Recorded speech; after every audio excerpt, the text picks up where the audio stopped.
This happened right after I bought a house with a garden. My husband and mother-in-law declared a forced cohabitation with smiles on their faces. Mom says they are moving in too. After giving it a lot of thought, we've decided to live together. Surely you won't oppose it, right? If you do, I'll make sure my son divorces you. What would your boss think? Here we go again. What an unfair tactic. If my mother-in-law joins, my sister-in-law will certainly come too. Imagining the ongoing harassment that would continue after we move in, I shivered. I absolutely cannot accept this. I have no intention of living together over there. What? What are you saying? You don't seem to understand your position. My mother-in-law frowned in anger. What she pulled out was a divorce form, already signed by my husband. Her face seemed to say that getting the house was all that mattered to her. The plan was proceeding horrifyingly smoothly. I struggled to hold back my laughter. My mother-in-law looked triumphant, watching me tremble with my head down.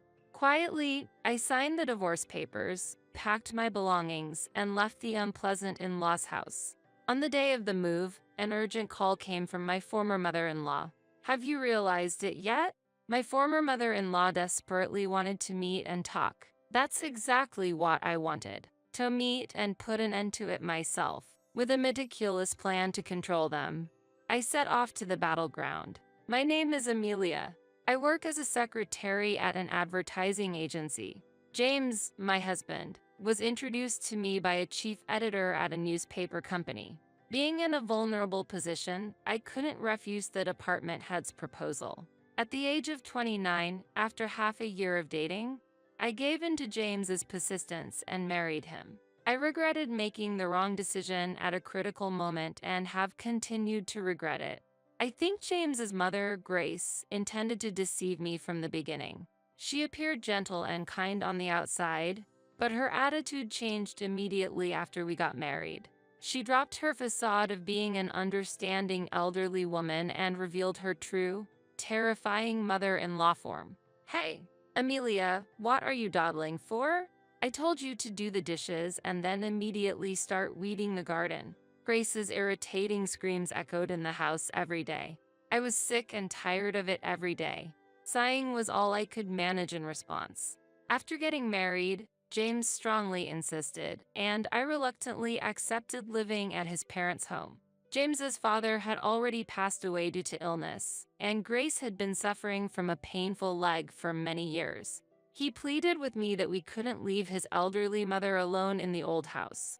However, the situation turned out to be different than at first glance. Grace, who was supposed to be suffering from a painful leg, was walking around comfortably.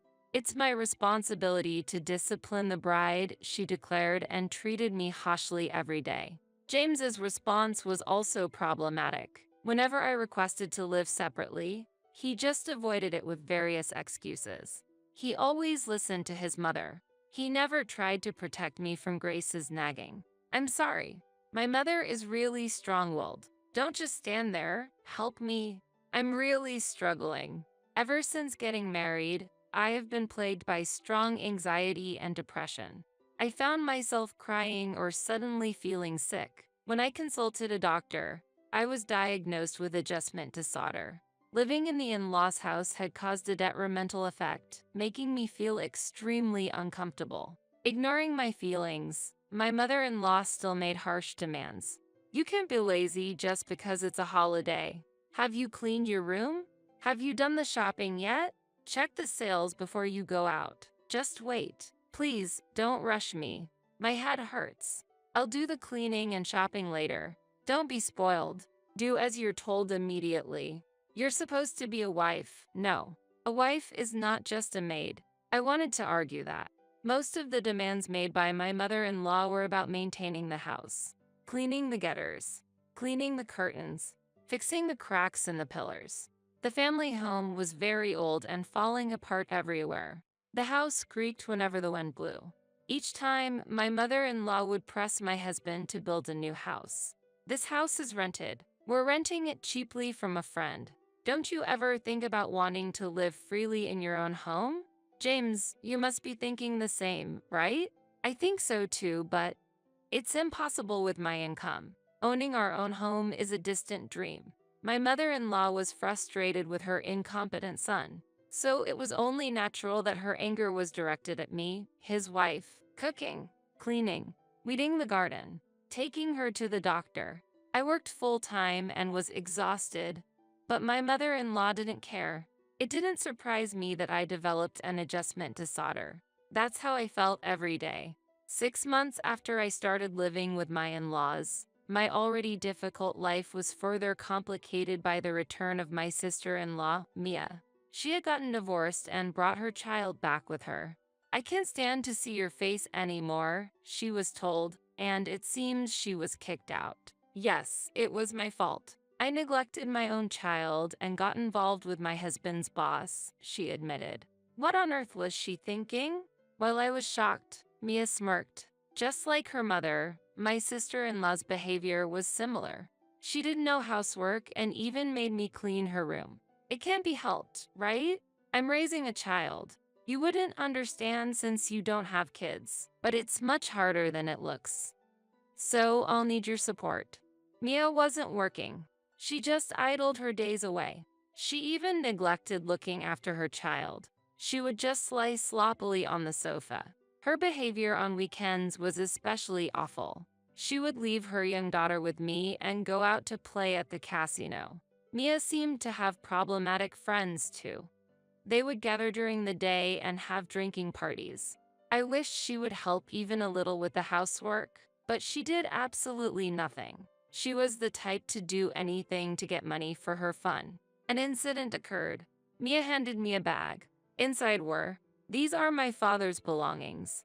Cufflinks, a ring, an antique lighter." What? What am I supposed to do with these? Think about it for a bit. Sell these and make some money. But make sure to sell them for a high price, okay? These were the possessions of her deceased father. They should have been treated as heirlooms. The fact that Mia was telling me to sell such items made me feel sad. Thinking about her gambling with that money made my heart ache even more. Because I was strongly opposed, I explained the situation to my husband and left everything up to him. After that, I don't know how he handled his father's heirlooms, and honestly, I don't even want to know. When Mia first came back, various problems occurred. My things started to go missing more frequently since she returned. I also found out during this period that my husband was having an affair. A friend of mine who works at a different advertising agency saw him by chance downtown on a holiday. He was walking hand in hand with a flashy young woman. Hearing this, I was shaking with anger. I'm working all day even on holidays, and you're out having fun with a young woman? I can't believe it. Are you having an affair? Who is she? Tell me the truth. No, it's not an affair. She's just a woman from a brothel. What about that? A married man shouldn't be going to such places, right? Mia was laughing loudly while listening to our conversation. My mother-in-law looked surprised, but she didn't criticize my husband severely. In her view, the reason my husband went to such places was because I was lacking as a wife. It's embarrassing to make such a fuss about this. It's your fault. If you were more attentive to your husband, this wouldn't have happened. I can't agree with that. Grace, isn't that a bit unreasonable? In this house, that's common sense. Going to brothels or having affairs is like a part of a man's instinct. It's the wife's role to tolerate such things with an open mind. You're a bad daughter-in-law. What is considered common sense here seems to be nonsense there. That I should allow him to go to brothels? That's impossible. My stress keeps increasing. I can't just sit back and do nothing. Determined to change this disgusting situation, I decided to take action. My mother and sister-in-law continued their usual behavior. Every day they treated me like a maid. They lay around on the sofa or floor like slackers, and when hungry, they would yell loudly, "Why isn't lunch ready yet? It's already past noon. Can you please stop dawdling? You're so slow it's annoying. Then why don't you handle it yourselves? I'm constantly busy with gardening, airing out the bedding, shopping. I hardly have a moment to breathe. Stop that defiant attitude. You should know your place." Seems like I was not even allowed to express my opinion. Honestly, I was fed up. I wanted to move forward with a divorce as soon as possible. But things weren't that simple. The chief at the newspaper company, who I was indebted to, had introduced me to my husband. My boss also asked me to maintain his good reputation. My mother-in-law knew this fact and often used it to her advantage, which was infuriating. I felt completely trapped. Day after day, I had to just sit still and bear with it. Then one day, my husband's affair became a clear reality. A colleague in the same industry had found solid evidence. This prepared me for the initial stages of my plan. Now, it was time to think about the next step.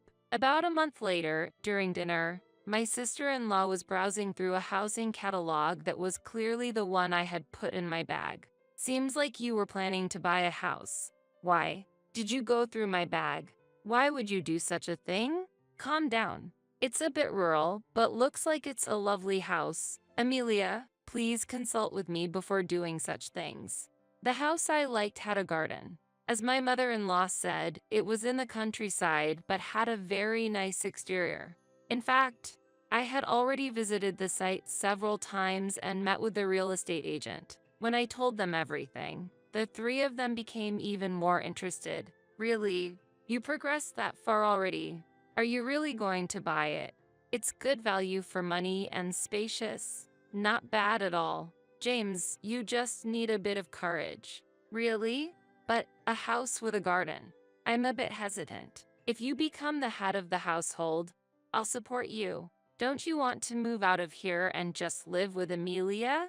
Before I could act, my mother-in-law had already persuaded my husband. What an evil way to put it. As if they had no intention of letting me go that easily. When the discussion about buying the house came up, I brought up the issue of ownership, and my husband frowned and said, I will be the head of the house. The name on the deed will, of course, be mine. So, is it okay to proceed? To buy this house and start a new life together? Yes, it's okay. I'll show what I'm made of. Let's buy that house.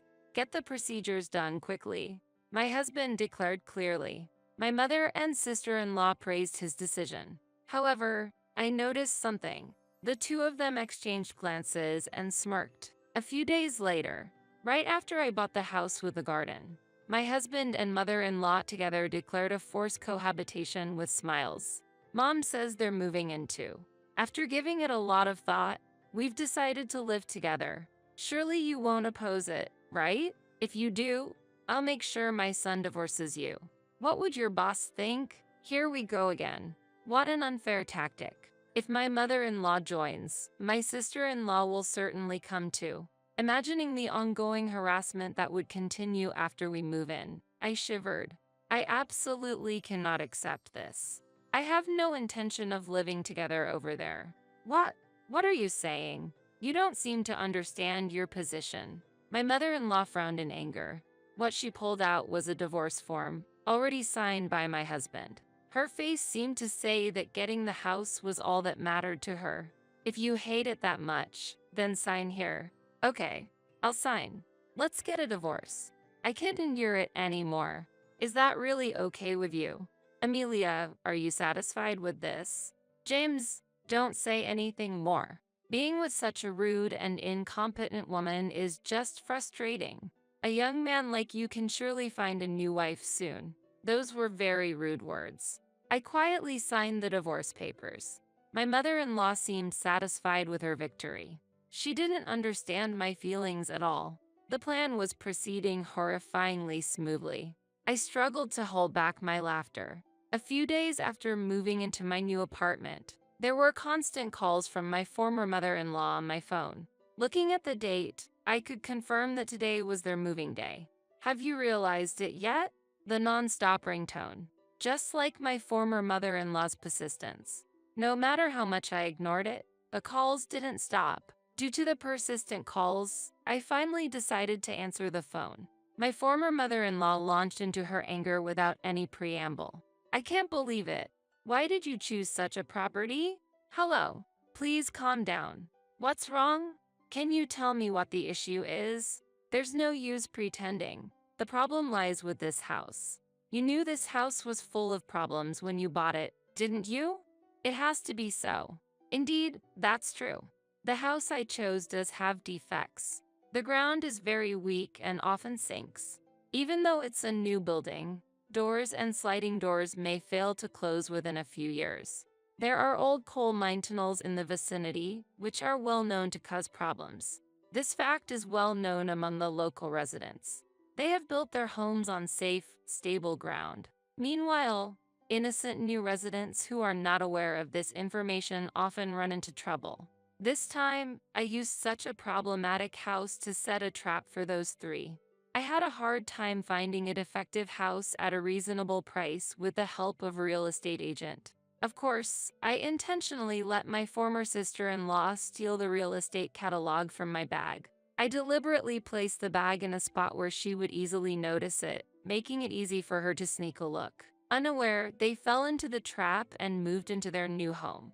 It was hard to hold back my laughter when signing the divorce papers. I wanted to tell everything, but I couldn't. I pretended not to know. A defective house? That can't be right. You must be mistaken. I argued. What are you saying? It's so obvious. Anyways, come over here. What? No, I honestly don't want to see you anymore. I firmly refused. What? What are you talking about? I no longer want to deal with a family that seems like a monster to me. I told them I would refuse no matter what amount they offered. Afterward, my former mother-in-law withdrew in displeasure, and my ex-husband came on the phone. Amelia, please listen. I just want you to understand our position a little. I'll return those words to you. James, have you ever considered my feelings even a little? No, right? I've been lonely all this time. I'm sorry, I apologize. Where are you now? Can you tell me your new address? Why would I tell you? If by any chance you came to visit, I would have to move again. I want to cut off any relationship I have with you all. The argument went nowhere. After a while, my former in-laws started making even more unreasonable claims. They insisted that the divorce was invalid and claimed we were still family. I had 2 colleagues at work witness and sign the divorce papers, which I submitted to the city hall. It's impossible for the divorce to be invalid. How lacking in understanding are they? Let's meet just once to talk. It's not getting resolved. Come on. I'm asking to, Amelia. Just once is fine. Let's settle things properly in person, okay? My former mother-in-law and ex-husband were insistent on meeting up. Even if I refused, they would likely contact me again. If that's the case, I might as well meet them in person to resolve things. All right, I'll meet you just this once. Really? Thank you. I appreciate it, but I will decide the place and time of the meeting, all right? Because there would be problems if they tried to ambush or follow me. I needed to leverage my position to avoid future troubles. Therefore, I carefully planned and called them to meet at a specific cafe. I arrived at the cafe 20 minutes late as scheduled. My former mother and sister-in-law, who had been kept waiting, were furious. My ex-husband just gave a wry smile. It was the reaction I had expected. How dare you keep your elders waiting? That's very rude. I don't want to hear about common sense from you. What do you want? How can you say that? I'm so angry. You pushed this defective house on us, and it's been a hassle. You need to take responsibility. I've told you many times. I didn't know. It was you who chose to live there, wasn't it? My former mother-in-law was at a loss for words. It seemed she couldn't deny it. She and my former sister-in-law had decided to live in the defective house by themselves. It appears that their previous residence was being renovated by the owner. As a result, the only place they could live now was that defective house. If you're done, I have something to say.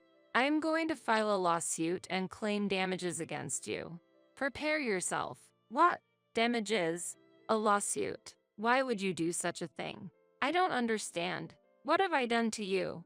Be specific. You have mentally pushed me to the point where I developed an adjustment to solder. Then, I presented a copy of the medical diagnosis I had received from the hospital. The 3 of them stared intently at it, especially my former mother-in-law, who could hardly hide her surprise. She must not have thought that I had been receiving psychiatric treatment. You probably never imagined how much pain your words could cost someone. It has been very hard for me.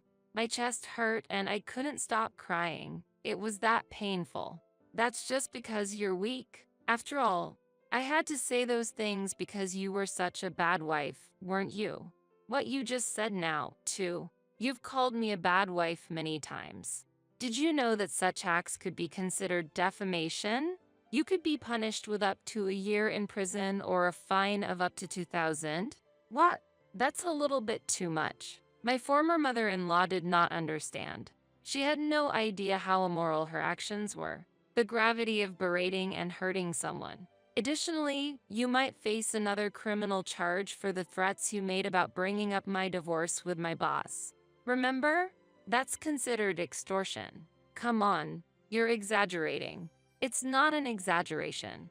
By the way, the statutory penalty for extortion is up to 2 years in prison or a fine of up to 2,000. I won't back down. Just wait a moment. My former sister-in-law interjected, her eyes sharper than usual, a glimpse of her former delinquent self showing through. Her look said, I won't be intimidated by such threats. I've heard everything, but what's this? Are you threatening to use Mom's ignorance? Do you even have proof of the insults and threats? Actually, I do. I've been recording everything all along. What? You've been recording? Yes, I had been using a recording app on my smartphone all the while I was at my former in-law's house. There was plenty of audio evidence. I've prepared a file of all the abusive words thrown at me by my former mother-in-law. These recordings would substantiate the charges of defamation and extortion. Did you think I would remain a victim forever? Not just my mother-in-law, but you too, Mia. You could be liable for these crimes. What? Why? What have I done? Think about your actions. Haven't you committed crimes? Can you say you haven't troubled me? That's not true. Stop making things up. My former sister-in-law claimed her innocence. I showed her the screen of my smartphone. Her face changed color instantly, a natural reaction. Displayed on the screen was a scene of her rummaging through my bag. Clearly caught on video, she was searching through my bag while looking around cautiously. What is this? Why? How did you record this without me knowing? After you arrived, my belongings started disappearing, frequently makeup, jewelry, clothes, bags. I became suspicious, so I installed a hidden camera. That's horrible. Why would you do something like that? A wife doesn't have the right to do that. You're surprised. You should really think about who's truly being presumptuous here. The legal penalty for theft is up to 10 years in prison or a fine of up to $3,300. I'll be reporting this to the police later. My former sister-in-law was at a loss for words, trying to find a rebuttal but unable to speak. Her helplessness was evident. I have meticulously recorded details about everything I've lost. The extent of the damage was clear, so dealing with the police and lawyers will be straightforward. I am determined to address this thoroughly. I've resolved never to forgive these 3 people. The last one remaining, my ex-husband, was visibly nervous. If I were to rank whom I cannot forgive the most, it would be this man. I believe that a husband and wife were supposed to support each other. But it seems you were different, James, weren't you? From the beginning to the end, you were my enemy, weren't you? An enemy? I never intended that. I never thought that way at all. Please believe me. I was just trying to make things right today. Yeah, enough with the lies. I don't need you to make things right. My ex-husband has always been a cowardly, two-timing man. Always trying to be on the stronger side. In the past, he was always with my former mother-in-law and sister-in-law. Nothing has changed even now. He's trying to appease me somehow, hoping to escape the situation unscathed. If he had been a more decent person, we might still have been married. If he had proposed starting a new life, just the 2 of us, I might have accepted. Her name is Luna Jones, your affair partner, right? What? How? How did you? How do I know? I just had someone investigate. A skilled friend of mine. I even have photos of you and Ms. Jones entering a hotel. Look, here they are. No, don't show me. Please don't. When I tried to show him the smartphone screen, my ex-husband quickly became agitated and tried to stop me. He was embarrassed by the revelation of his infidelity, though for him, it should have been no big deal. When it came to morals and ethics, all three of them already had lost them. They were such a like-minded family. I put the smartphone and the copy of the diagnosis back in my bag.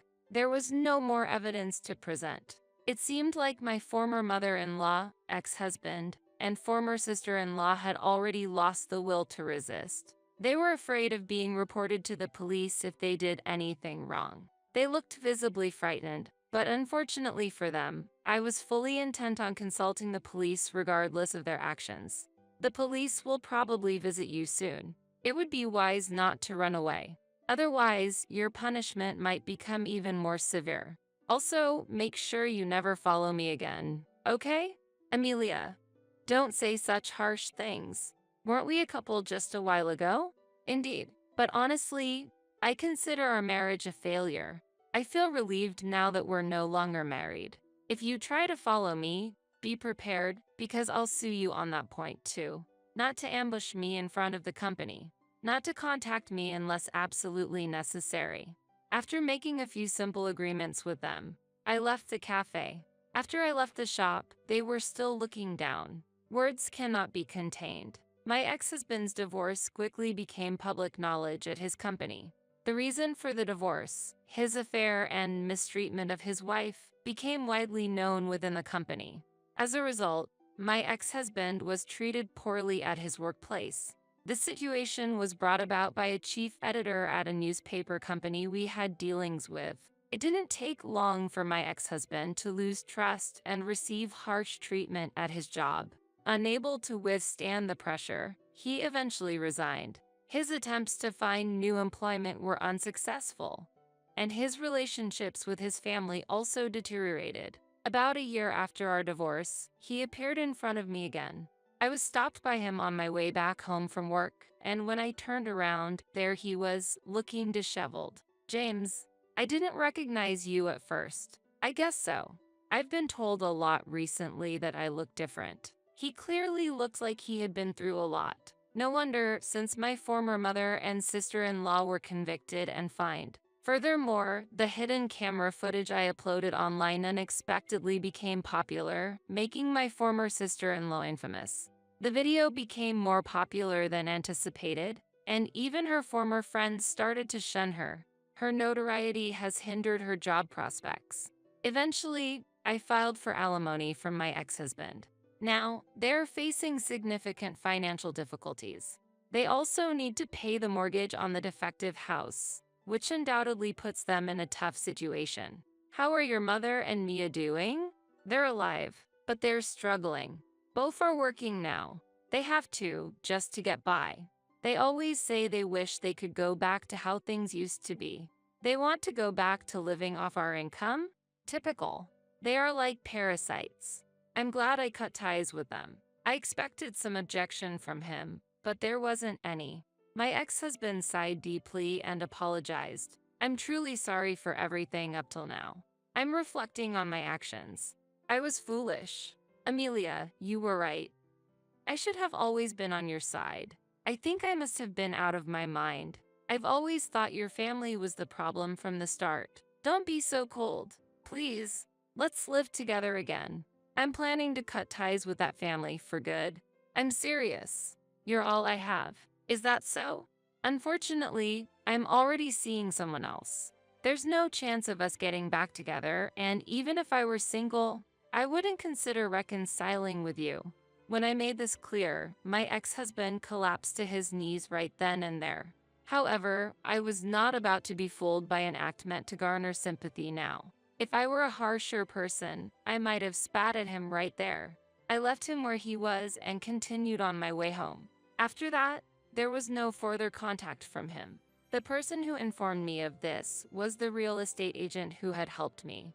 I heard that the lives of my former mother-in-law, ex-husband, and former sister-in-law had become quite turbulent. The three of them blamed each other for their poverty, and their relationships gradually worsened. From their house, sounds of arguments and breaking glass could be heard late into the night. They tormented each other yet couldn't seem to separate, trapped in a miserable relationship. It was like a living hell.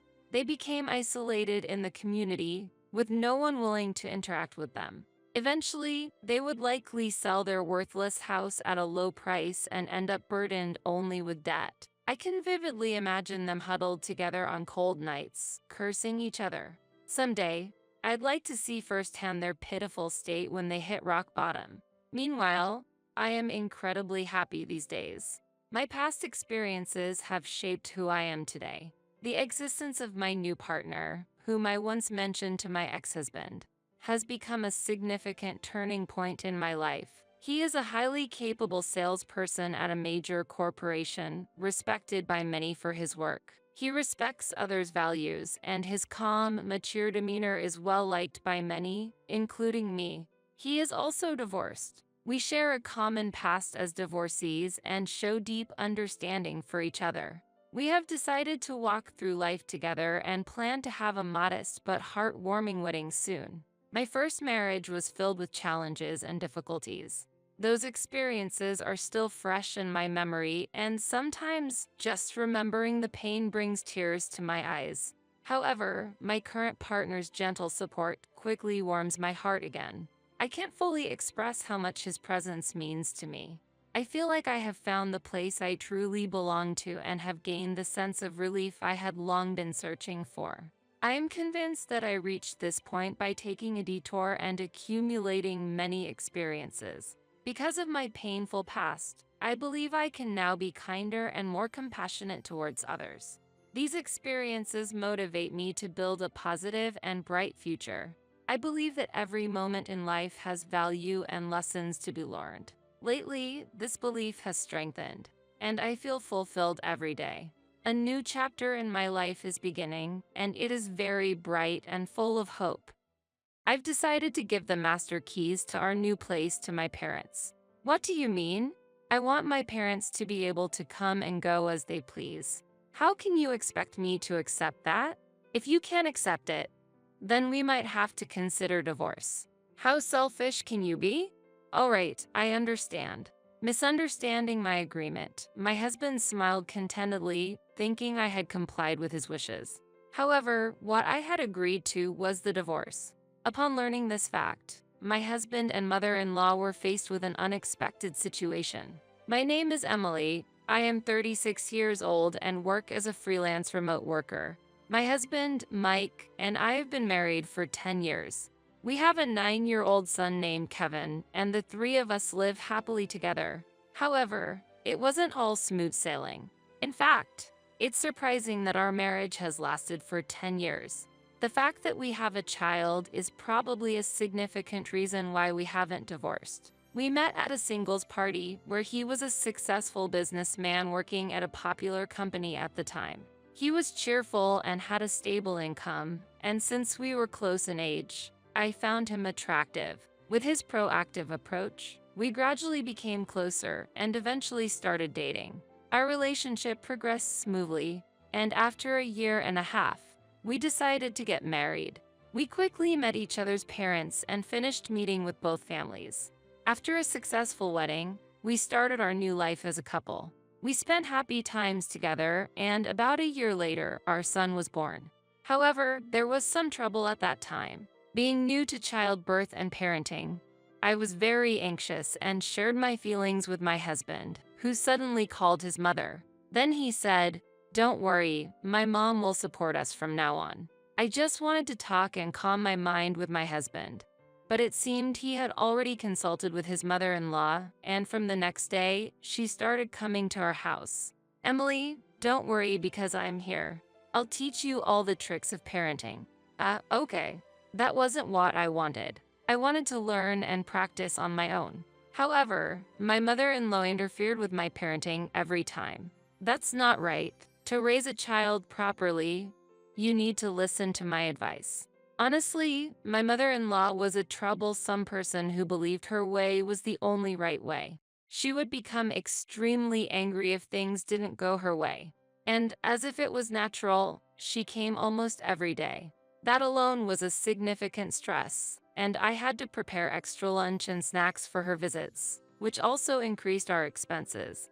Moreover, she used the kitchen and food items without asking, which was very troubling. And it appeared my husband had given her a key because she would suddenly enter our house while I was relaxing in the morning. The first time my mother-in-law used her key to enter our house without permission, my heart nearly leaped out of my chest. In the early days of our marriage, I was troubled by my mother-in-law's behavior and, of course, consulted with my husband. When I started to talk about the issue with his mother, my husband proudly said, "Isn't it reassuring to have my mom around?" Annoyed that my husband didn't understand the situation, I made it clear. "Actually, I'm quite troubled." "Huh? Your mother insists on her own opinions and doesn't listen to mine. Plus, she eats a lot at lunch, and I have to always keep snacks stocked." Hearing this, my husband became displeased. "What are you talking about? My mom is doing all this for our good. That's no way to talk about her. She raised me well, so she's not giving us wrong advice. It's only natural to entertain her since she's helping us. It's worth paying her for her help. But there's no need to pay. You're too ungrateful. You need to change your attitude.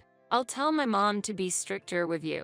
"What? No." My husband didn't understand, making the situation even more complicated. From the next day, my mother-in-law, informed by my husband, became even stricter with me. It was more than just guidance. It felt like harassment. She complained about even minor things and frequently criticized me. "You're such a clumsy daughter-in-law. I'm concerned about the future of Kevin, who inherits your genes." I wondered why I had to be subjected to such comments. Constant harsh words from my mother-in-law nearly broke my spirit. I started to think that if this continued, I might need to consider divorce. Then, my husband received a job transfer offer. "The company suggests that transferring could lead to a promotion, but you'd prefer to stay here, right?" I immediately replied that I wanted to transfer. "What? If we stay here, we can also get help from mom." "It's fine. I've been thinking about going back to work anyway." "I see. If you say so, maybe we should transfer." My husband's transfer was a great joy for me. It must be a gift from God. Fortunately, I can work remotely, so I'm not restricted by location. That's why I can be flexible about my husband's transfer. And then we moved to another state. "If you move far away, I won't be able to take care of you." My mother-in-law said that with regret, but I was delighted inside. Without her, we could live more peacefully. Then, a new day began for just the three of us. Life in a new place was more comfortable than expected. The days without my mother-in-law felt even more pleasant. I drop off my son at daycare, focus on my work at home, and manage the household. I can finish preparing dinner before picking up my son. Everything is on my own schedule, and I can spend my time freely. It was truly blissful. I could enjoy lots of fun times with my son, just the two of us. We spent enjoyable times walking in the park and shopping. By the time my husband came home, dinner was ready and we could have a happy meal together as a family.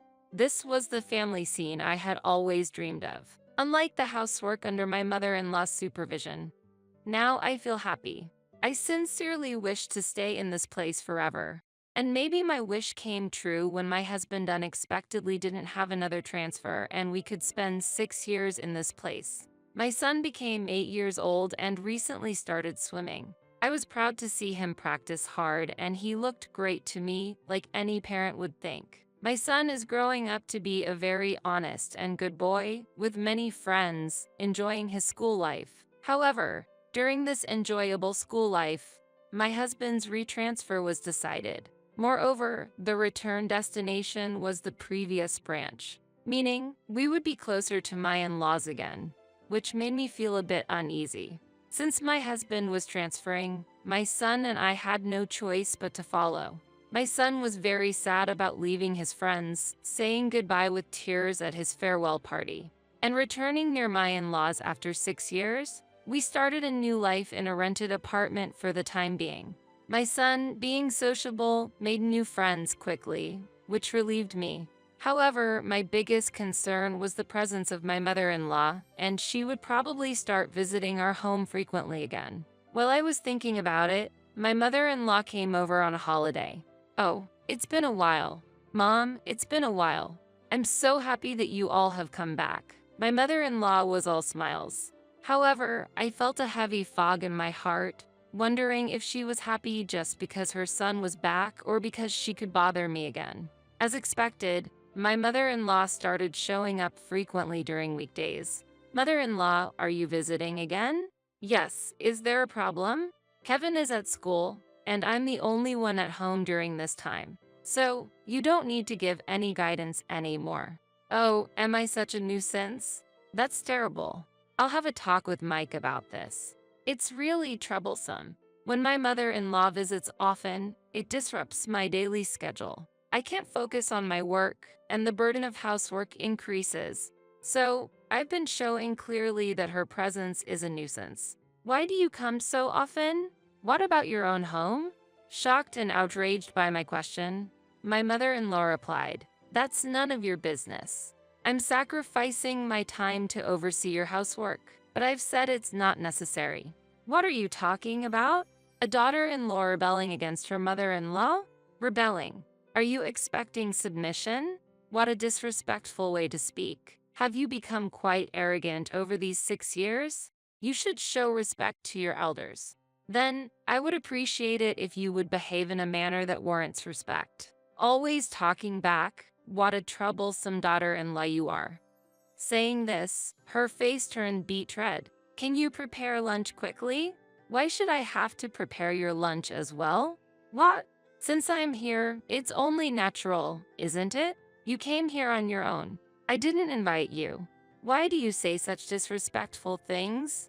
That's something you should be asking yourself. Huh? This conversation is going nowhere. Then it might be best if you leave. I was going to leave anyway. With that, my mother-in-law left in anger, and I immersed myself in work, relieved of the disturbance. However, the interaction with my mother-in-law had taken up my time, causing a delay in my work. I hurried to finish my work and started preparing dinner as my son was due to return home. That evening, as expected, my husband came home with an angry look. "Hey, I heard from Mom. You were rude and drove her away?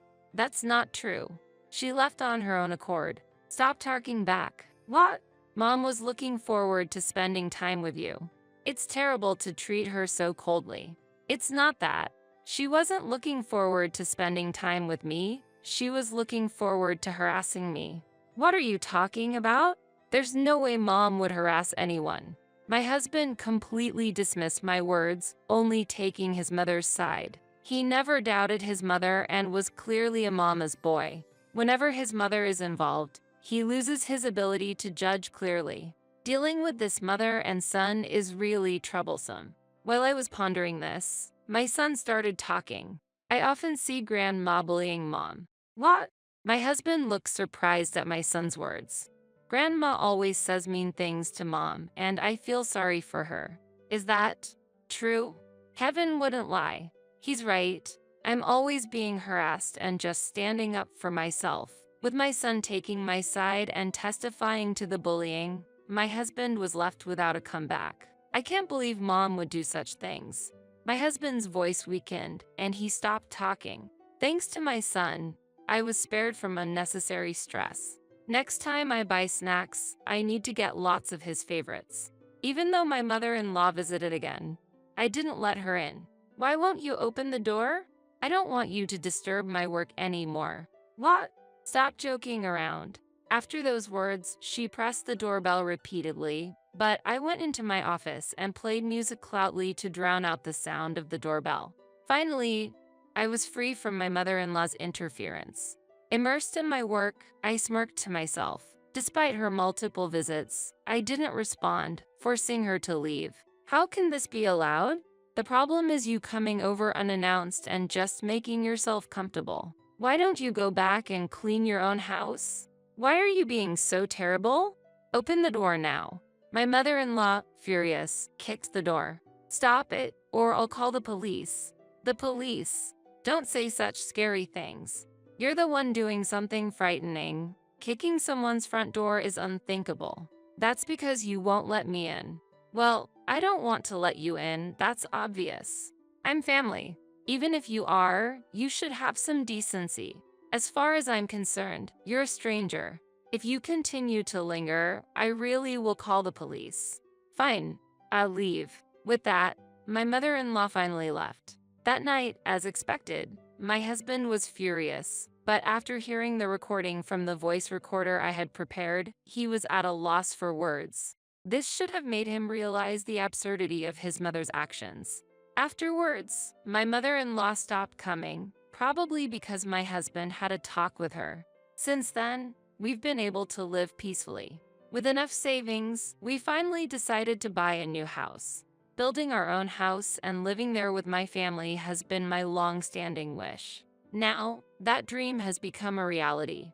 After consulting with a contractor and having numerous discussions, our house was finally completed. My son and I excitedly talked about our new home. However, one day, my husband suddenly made this suggestion. I've decided to give the master keys of our house to my parents. What do you mean? I think it's best for my mother and everyone to come and go freely. She seems to have reflected on her actions, and after all, it's best for the whole family to get along. How can you expect me to accept that? Huh? You know what I've been through, right? And you still want to give her the master keys? That's out of the question. If you can't accept it, then we might have to consider divorce. My husband, red with anger, said this and slammed the table. How selfish can he be? The moment I saw my husband take such an attitude for the first time, my love for him cooled. All right, I understand. Misunderstanding my agreement, my husband smiled contentedly, thinking I had complied with his wishes. That's good. Then I'll proceed in that direction. My husband had a triumphant look on his face. However, what I had agreed to was the divorce. When my husband and mother-in-law realized this fact, they were faced with an unexpected situation. I secretly packed my belongings and sent them to my parents' house for the time being. Then, before the scheduled moving day with my husband, I had the movers come to my parents' house and transfer all the belongings to the new house. I was unpacking at the new house with my parents when I got a call from my husband. Hey, what's going on? Why are Kevin's and your belongings not here? That's because we've already moved to the new house. Huh? Wasn't the move scheduled for next week? Why are you doing things on your own? Because we're getting a divorce. What? You're the one who mentioned divorce if I didn't agree, remember? You said okay to. Yes, I agreed to the divorce. I can't accept this. This can't be happening. The call ended there, and about 30 minutes later, I heard sounds of someone trying to open the house's door. My husband and mother-in-law had come. I left the chain lock on and cracked open the door a bit. Why won't the key work? What have you done to Mike's house? Amidst their loud protests, I calmly stated, it seems there's a big misunderstanding here, but this is my house. What did you say? My mother-in-law expressed shock and disbelief. You might not have known, but I bought this house with the money I earned as an engineer. Therefore, the house is in my name, and I have the right to change the locks. This can't be. Unbelievable. Mike, this is a lie, right? It's actually your house, isn't it? My husband, faced with his mother's question, looked down, unable to respond. Is it really? Realizing the truth, my mother-in-law slumped down on the spot. Now that you understand, would you mind leaving? Emily, wait. I don't accept this divorce. I have the right to live here. I won't say I'll give the keys to Mom anymore. Just let me in. No, I can no longer trust you. From now on, let's communicate through lawyers. If you insist on staying, I will really call the police. With that, my husband and mother-in-law hastily retreated. Afterwards, through a lawyer, I was able to smoothly proceed with the divorce from my husband. Additionally, I managed to secure educational expenses for my son. Following this incident, my ex-husband and ex-mother-in-law lost favor with the ex-father-in-law and were both kicked out of the house. I heard they are now forced to live frugally in a modest apartment. They brought it upon themselves, and it serves them right. Meanwhile, I am enjoying a happy life with my son. In the near future, I plan to invite my parents to live with us. My son adores my parents greatly, and the days spent with them are sure to be filled with joy. Moving forward, I will continue to work hard and support my son's growth with all my effort.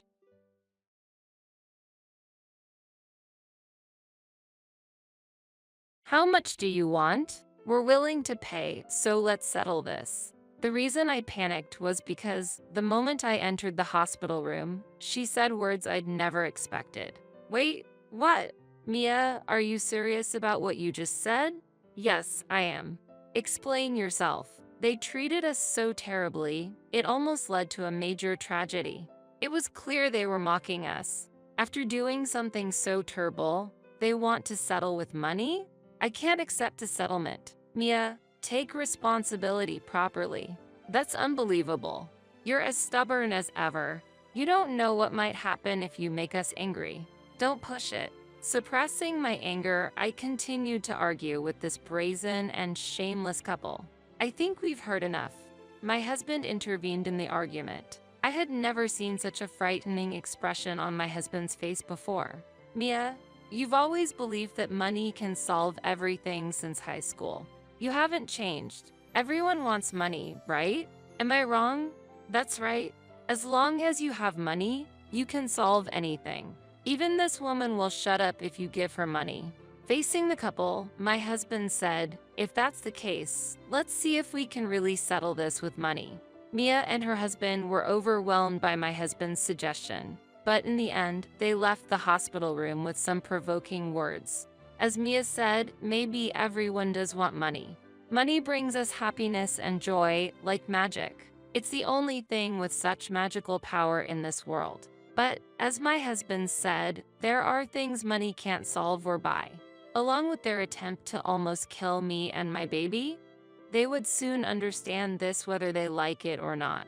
I am Susan Johnson.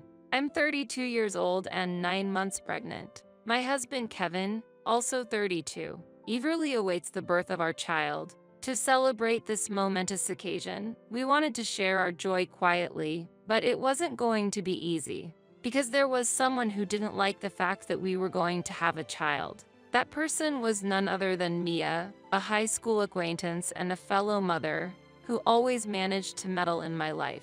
Mia, who was a senior to both me and my husband during high school, came from a wealthy family that owned a big company. She was beautiful, excelled academically and athletically, and was like the idol of our school. But being pampered by her parents from a young age made her extremely selfish. She misunderstood that she could get anything with money, and so she had a bad reputation. Despite this, she was interested in Kevin and used both force and money to try to make him her boyfriend. However, Kevin was not interested in her and always cared for me. So I became his girlfriend instead of Mia. She didn't like Kevin choosing me, and from then on, she saw me as a rival.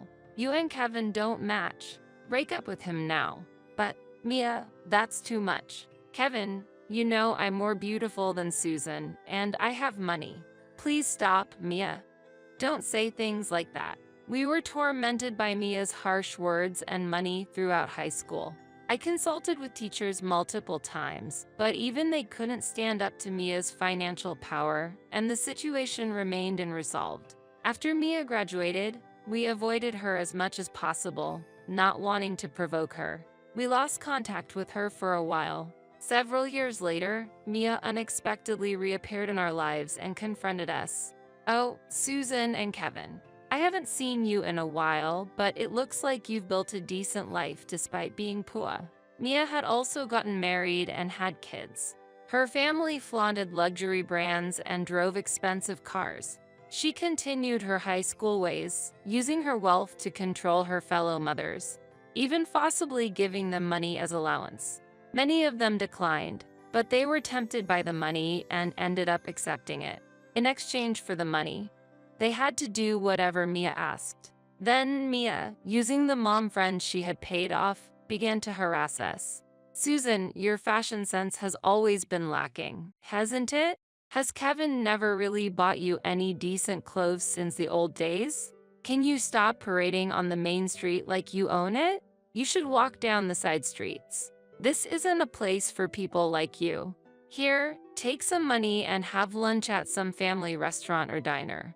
Mia would criticize our appearance and actions like this, flaunt her money, and continue to harass us just like in high school. The more you react to people like that, the more they want to annoy you. So, just ignore her and she'll probably stop someday. I initially wanted to argue with my husband's advice, but soon accepted his words. Indeed, as my husband said, it was evident that people like Mia escalated their harassment when they got a reaction. Together with my husband, we dealt with Mia's provocations with minimal interaction and ensured that her words didn't affect us. One day, I found out I was pregnant, the moment I shared the news with my husband.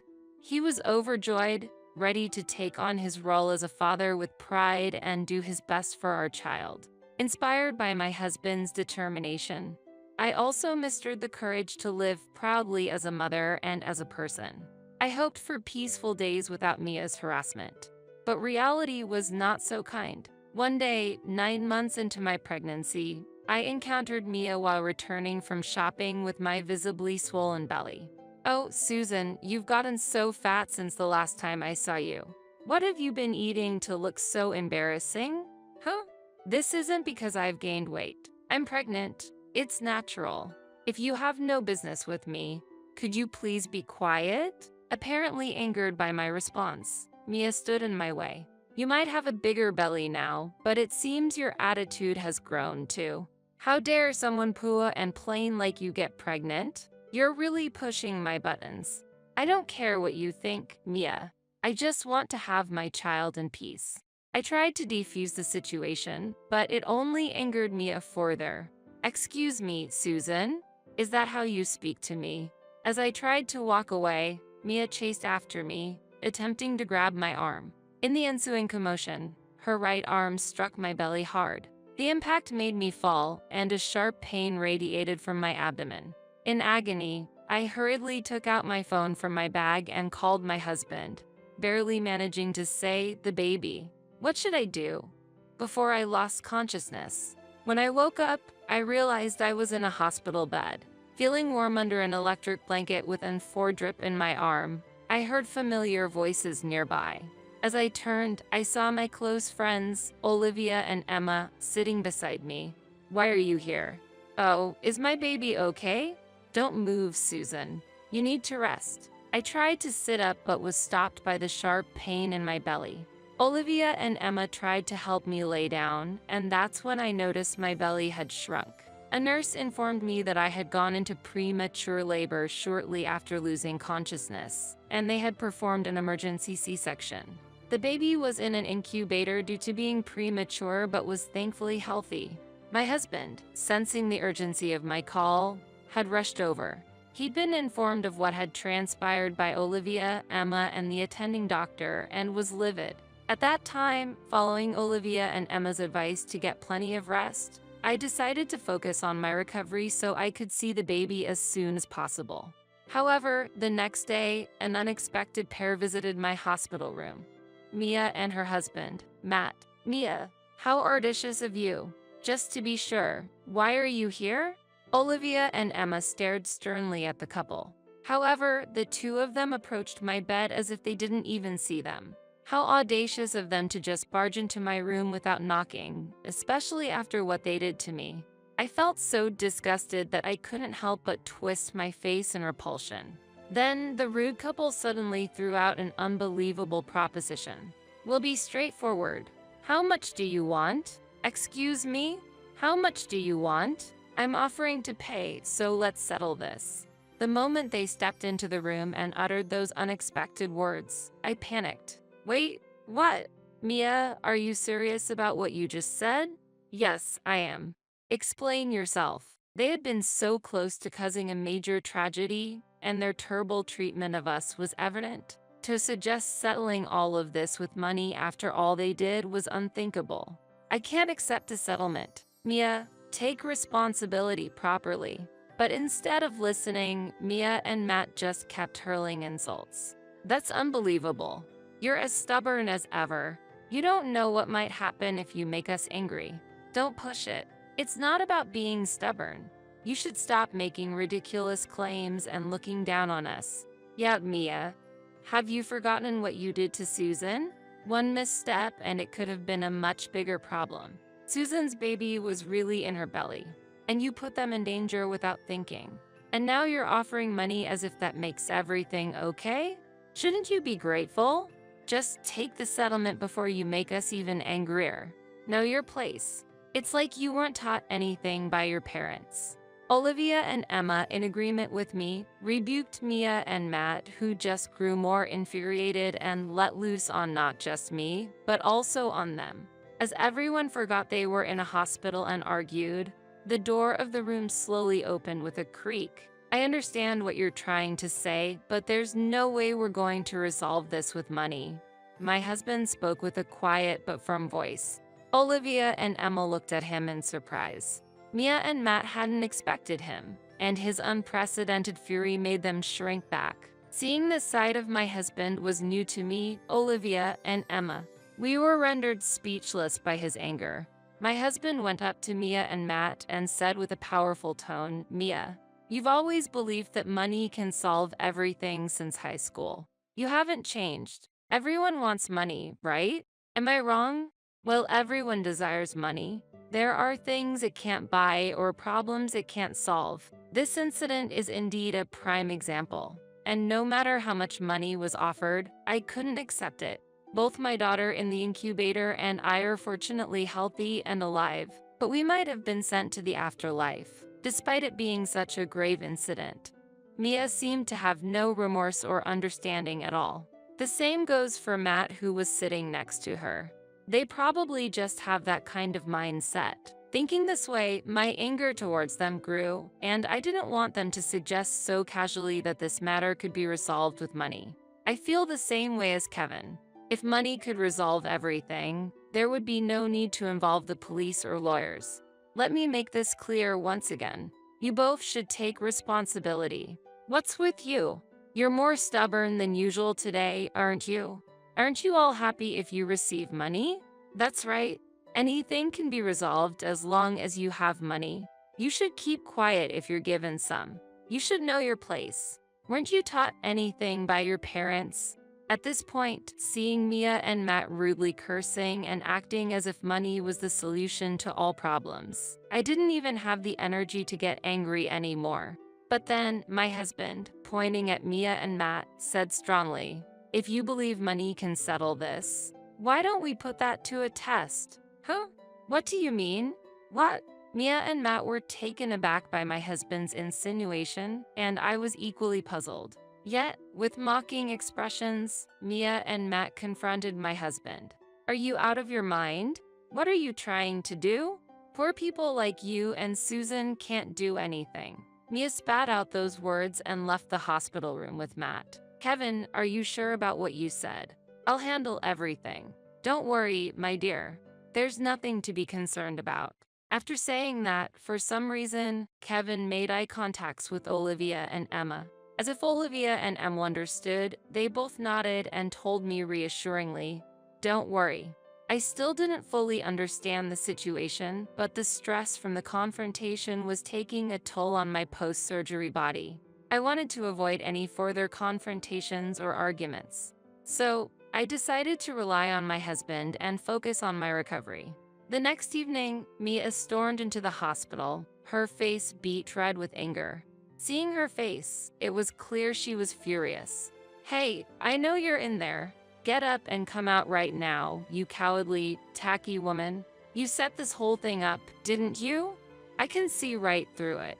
Nurses outside the hospital room were arguing with her as she continued to shout, her voice filled with anger.